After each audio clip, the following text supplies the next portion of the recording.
The iPhone 12 will launch in September or perhaps October, with delays of a few weeks due to setbacks in production stemming from the coronavirus pandemic. But after that, Apple's next move is anyone's guess. Now, chances are if Apple was planning to introduce a foldable phone in 2021, we would have heard some indication by now.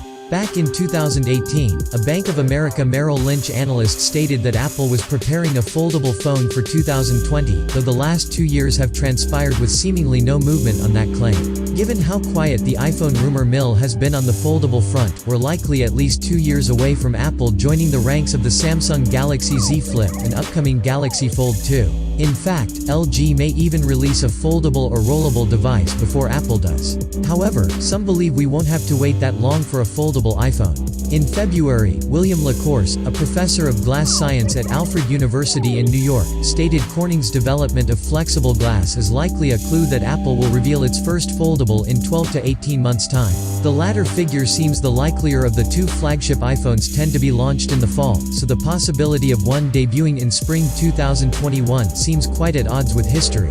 What would a foldable iPhone cost? This is easily the toughest question to answer, both because price has never factored into what few foldable iPhone rumors there are and because the device's cost will largely depend on how Apple approaches the design. If Apple opts for a smaller and cheaper foldable, the phone's price may not be a far cry from premium handsets like the $1,099 iPhone 11 Pro Max. However, if the foldable iPhone is intended as a phone that can become a tablet when needed, like the Galaxy Fold, it's certainly possible the price could well exceed those of Apple's more conventional smartphones. Please help me by sharing this video, and your click on the like button means a lot to me, and don't forget to subscribe and to click on the bell to be notified with the latest uploaded video. Thanks a lot for your time.